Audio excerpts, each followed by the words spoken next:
Salut Paula. Bonjour. Est-ce que tu peux nous dire qui tu es et où est-ce qu'on est et devant quoi?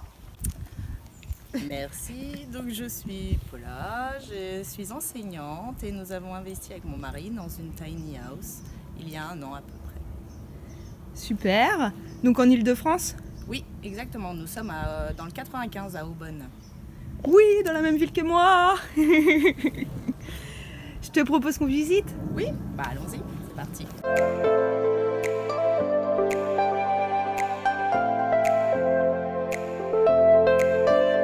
On l'a commandée déjà toute prête, sauf les intérieurs. Donc on l'a commandée à la tiny house qui est en Normandie.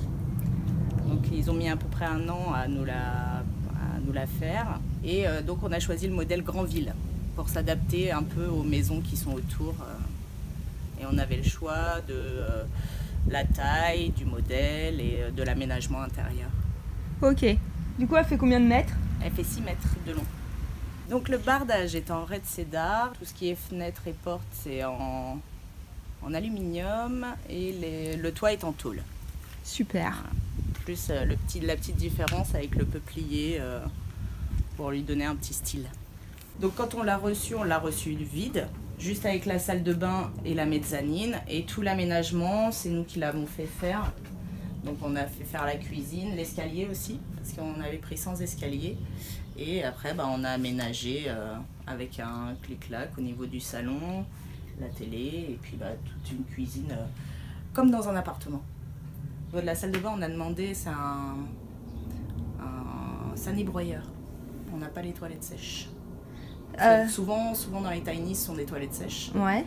Et voilà, nous, comme c'était à la base pour la location, on a préféré mettre un sanibroyeur. C'est pour de la location, recevoir la famille, les amis. Donc on a mis il y a 1 mois à peu près en location sur un petit site de gîte insolite qui s'appelle Abracadarum. D'accord. On a tout construit français, on a mis sur un site français. On essaye de valoriser le français. On peut dire qu'à Aubonne, on a la meilleure gare de toute l'Île-de-France.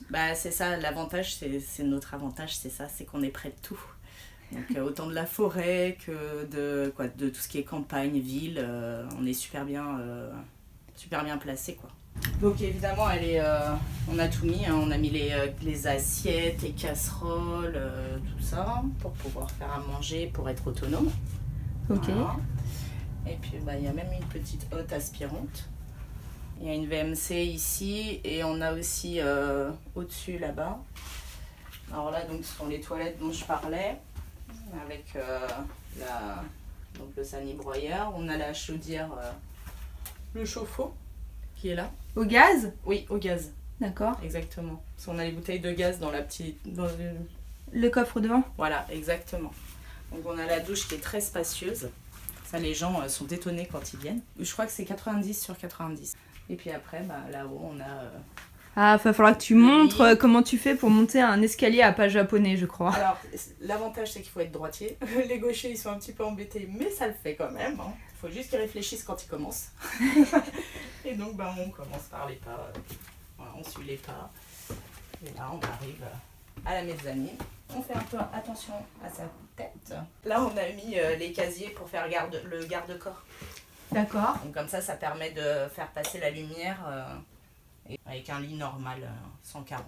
Pour avoir un petit peu d'espace, on aurait pu mettre plus grand, mais après ça limitait l'espace de passage. On a mis un radiateur aussi, parce que pour l'hiver, on est bien content de l'avoir. Ok, électrique cette fois-ci. Électrique, oui. Paula, est-ce que tu peux nous parler de ta relation avec le constructeur de la tiny house? Comment ça s'est passé de A à Z jusqu'au moment où la tiny house est arrivée ici? T'es prête? C'est parti. Parfait. Donc ça fait un peu plus d'1 an qu'on a décidé d'acheter une tiny house. Nous étions partis en vacances et nous avions dormi dans un petit... c'était pas une tiny, mais c'était un petit bungalow en bois. On a adoré nos vacances dans ce petit bungalow. Et quand on est rentré de vacances, on a vu un reportage sur tiny house. Et c'est là qu'on a découvert les tiny. Et comme on avait ce petit bout de terrain qu'on n'utilisait pas, on s'est dit que ça ne pouvait que être fait pour une tiny house. Et donc c'est là où on s'est lancé. Donc j'ai cherché un peu sur internet, mais il y a un an, il n'y avait pas grand monde qui faisait des tiny. Non. C'était pas encore du tout... la tendance commençait. Ouais. Et donc je suis allée voir 2 sites. Donc la Tiny House et un autre site. Alors la Tiny House me proposait de me faire une tiny en 1 an. Et l'autre site me proposait en 3 mois. Donc en 3 mois, je me suis dit non, ça me semble pas faisable. Donc je suis allée vers la Tiny House. Nous sommes partis les voir. Donc ils ont accepté gentiment de nous recevoir un jour où il n'y avait pas de visite. Parce que comme je travaille, c'était pas évident. Donc ils nous ont super bien reçus. On a visité celle d'expo qu'ils avaient préparée pour un salon. Et donc on a vu comment ils fabriquaient ça, et vraiment des gens adorables. Donc après on s'est lancé, on a décidé de la faire. Donc on devait déjà choisir notre modèle par rapport au modèle qu'ils avaient fait. Donc catalogue ? Non, ils n'ont pas vraiment un ils ont leur oui, un petit catalogue sur internet, donc différents modèles de base, et après on choisissait tout. Donc c'est les ouvertures, comment on voulait les faire, la taille, déjà si on voulait de 4 mètres, 6 mètres, 8 mètres, et après le nombre d'ouvertures, les dispositions de toutes les choses, si on la voulait vide, totalement fabriquée, entière, tout équipé, vraiment c'est l'avantage, on choisit tout ce qu'on veut. Et donc il fallait qu'on ait les plans, il devait avoir les plans 2 mois avant pour pouvoir tout commander, le matériel, pour après construire la tiny. Ah, ça t'a quand même laissé 9 mois pour être bien dans ta validation au niveau de tes matériaux. Exactement, oui. Et de réfléchir à tout, oui. Donc ça, c'était ce qu'il fallait, parce qu'on revient, on repart, on a des idées, après on recommence. C'est vrai qu'on modifie pas mal de choses. Je pense que si je ressortais le plan au départ, ça ressemblait pas du tout à ça. Ouais. Bon, est-ce que pendant ces 9 mois, tu avais vu ma tiny ? Alors, j'étais passée devant, évidemment, vu que je travaille juste à côté. Et c'est là où je me suis dit, waouh, une tiny à Aubonne, quoi. Alors là, c'est trop fort, on va se retrouver avec 2 tiny à Aubonne. Alors, justement, oui, je passais devant, et des fois exprès. Ah ouais ? Ah oui, pour voir l'évolution, évidemment, je suis un petit peu curieuse. Et je disais à mon mari, viens, on va aller voir la tiny qui est à Aubonne. Tu t'as jamais sonné pour... Non, j'ai jamais osé. Ah ouais ? Oh, tu m'auras pas dérangé en plus. Du coup, c'est moi qui ai sonné chez toi. Voilà. C'est vrai. Puis, donc, voilà, oui, je passe souvent devant. D'accord. Et j'ai vu aussi le site, j'ai vu le reportage. Donc, pour faire ma curieuse, j'ai vu de... Voilà. T'as vu du début à la fin ou... J'ai vu... tu l'avais déjà couverte. D'accord. Ouais. Donc, t'étais en train de la finir, je pense. Ouais, toujours pas fini. Ouais, mais bon, l'extérieur. Alors, c'est long quand on fait soi-même. Ouais. L'avantage de faire construire, c'est que, on paye plus cher, mais ils nous la donnent déjà toute faite. C'est l'avantage. Mais bon, c'est sûr que le budget, ça doit pas être le même, par contre. Non, je pense pas. Voilà. Est-ce qu'on peut savoir combien t'as payé ? Alors ici, on l'a payé juste avec la mezzanine et la salle de bain, sans les aménagements, on l'a payé 43 000 €. D'accord. Avec la livraison.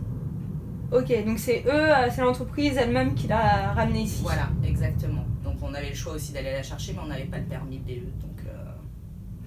Ouais, ils l'ont ramené. Voilà, ouais. Et après, toi, par rapport à la suite des travaux, donc cuisine... Donc on a installé donc la cuisine, les placards, l'escalier. Ouais. On n'y était pas, donc on a mis à peu près 1 mois, parce qu'on avait tout programmé avant. On avait toutes les cotes, on a fait faire par un menuisier. Donc oui, ça a mis un petit mois pour aménager, faire la peinture au fond. Et du coup, budget total ? Budget total, on peut rajouter 10 000 € en plus pour l'aménagement. D'accord. Et t'étais dans les clous par rapport à ton budget initial ou pas ? Oui. Ouais, t'avais calculé 53, oui. La tiny. Exactement, oui. D'accord. Ouais, tout à fait. Bon, après, c'est sûr que tu rajoutes la vaisselle et tout ça, mais bon, non, je pense qu'on n'a pas dépassé. Vraiment tout compris, on en est là, quoi.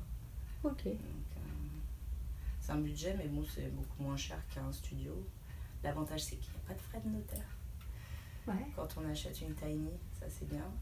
Pas de taxe d'habitation ? Non, pas de taxe d'habitation. Pas de taxe foncière non plus, rien Non du plus. tout. Zéro taxe en fait. Hein. Bah, pour l'instant, oui. À part les assurances. On paye l'assurance, ce qui est normal. Combien Et, tu payes? On paye 40 € par mois.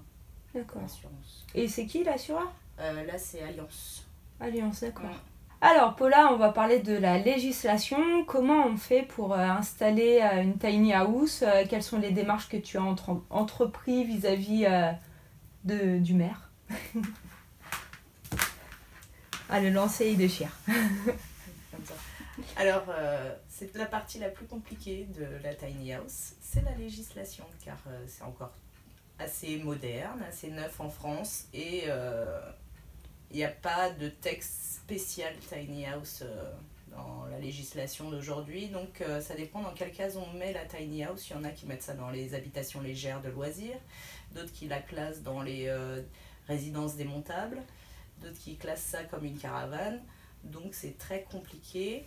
Donc, quand nous on a eu la tiny, on est allé demander une autorisation à la mairie pour la laisser sur notre terrain, c'est sur un terrain privé.